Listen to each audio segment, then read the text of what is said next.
siendo renovados por la palabra de Dios que vive y permanece para siempre.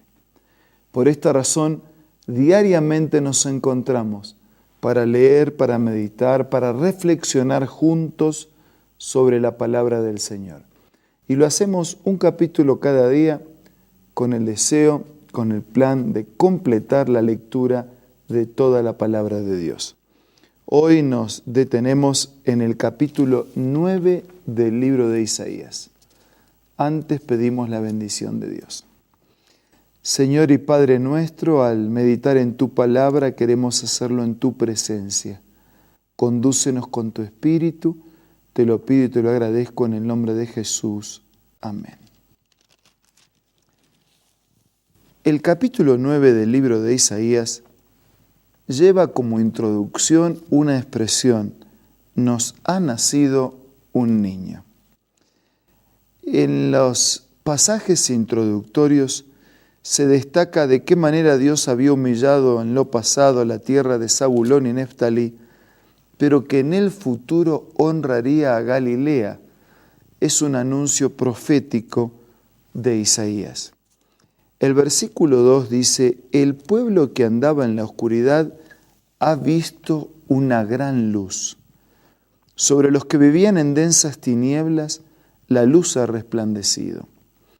Tú has hecho que la nación crezca, has aumentado su alegría, y se alegran ellos en tu presencia, como cuando recogen la cosecha, como cuando reparten el botín. Ciertamente tú has quebrado, como en la derrota de Madián, el yugo que los oprimía, la barra que pesaba sobre sus hombros, el bastón de mando que los subyugaba. Oscuridad y una luz, rebelión y un ministerio de reconciliación, esclavitud y liberación. El nacimiento de ese niño iba a producir algo más que un canto navideño. El nacimiento de ese niño anunciado proféticamente iba a producir salvación.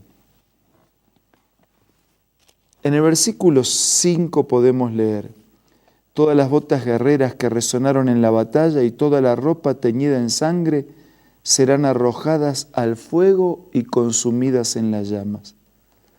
Y otra vez repite: porque nos ha nacido un niño, se nos ha concedido un hijo, la soberanía reposará sobre sus hombros y se le darán estos nombres: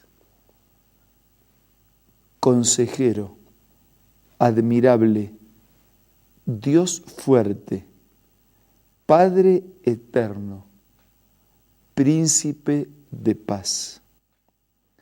Era algo más que un niño.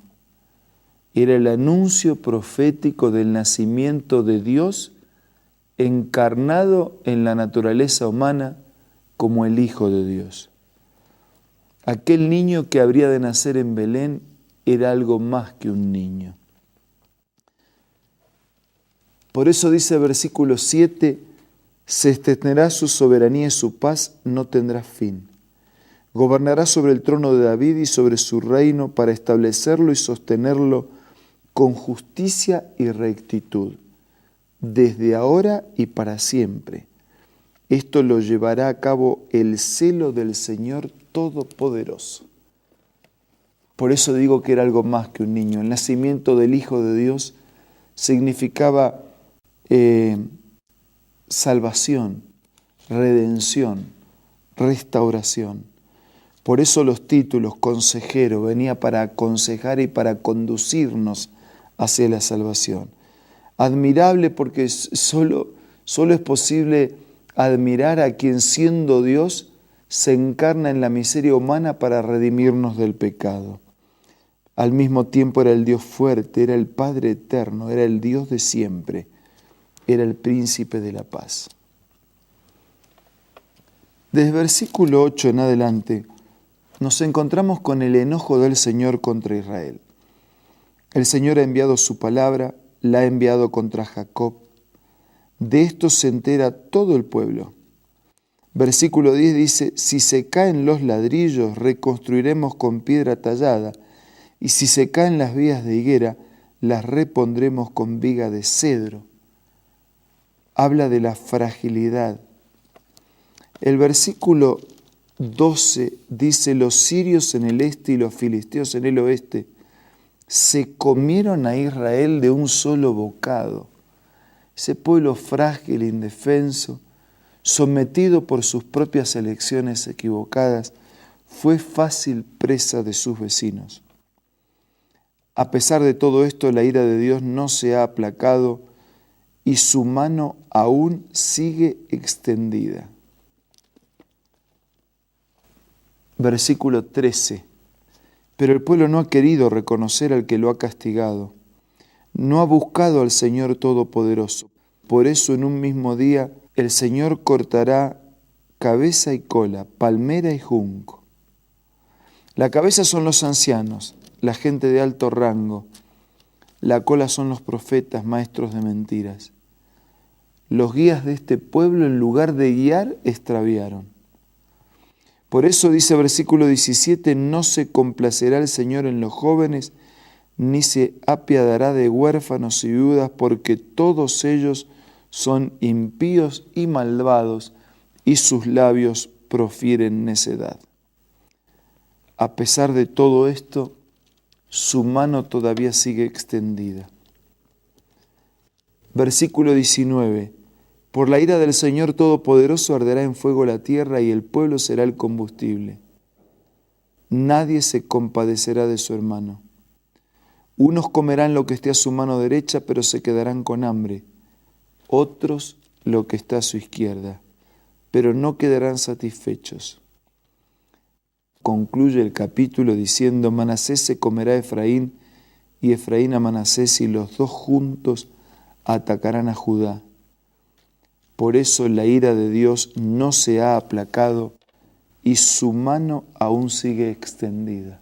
Llegaron al punto de pelearse entre hermanos y Dios no podía aprobar de ninguna manera la conducta ruin, violenta, rebelde de aquellos a quienes habían sido amados, pero que sin embargo estaban rechazando las oportunidades que el cielo le concedía.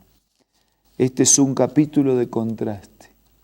Por un lado, quienes rechazaron la voluntad del amor, las promesas de Dios, sometidos al juicio de un Dios cuyas manos para juzgar siguen extendidas. Pero por el otro lado, un niño que habría de nacer, que también extendería sus manos para que desde la cruz pudiera redimirnos con su muerte y con su justicia.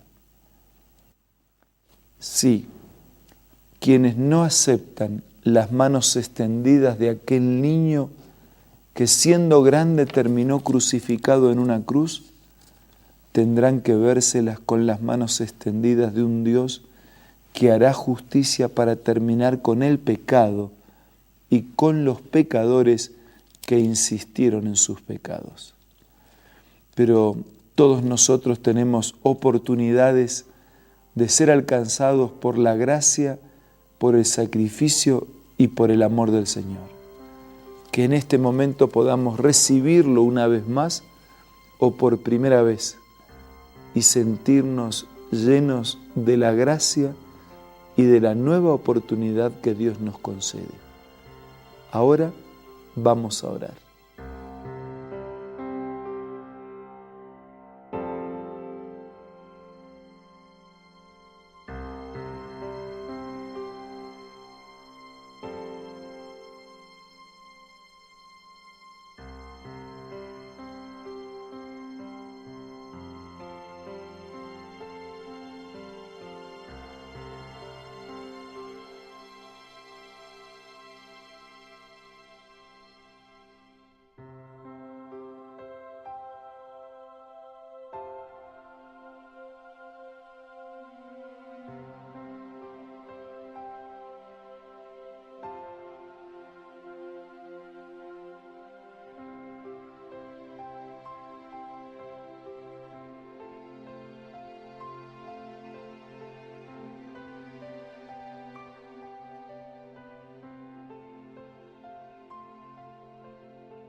Padre nuestro que estás en los cielos, te damos gracias por la profecía y la promesa de aquel niño que habría de nacer entre nosotros y que cambiaría la historia del mundo. Te damos gracias porque hoy leemos la profecía que cuando Isaías la escribió estaba en el futuro, para nosotros ya fue cumplida en el pasado. Gracias por el nacimiento, gracias por la vida, gracias por Jesucristo nuestro Señor y Salvador. Queremos aceptar en el símbolo de sus manos extendidas su sacrificio y su justicia para poder caminar de tu mano, hacer tu voluntad y no exponernos a las manos extendidas de tu juicio. Gracias por recibirnos. En el nombre de Jesucristo Jesús, te agradezco. Amén. Fue un gusto poder estar juntos nuevamente. Nos reencontramos mañana para seguir siendo reavivados por la palabra de Dios.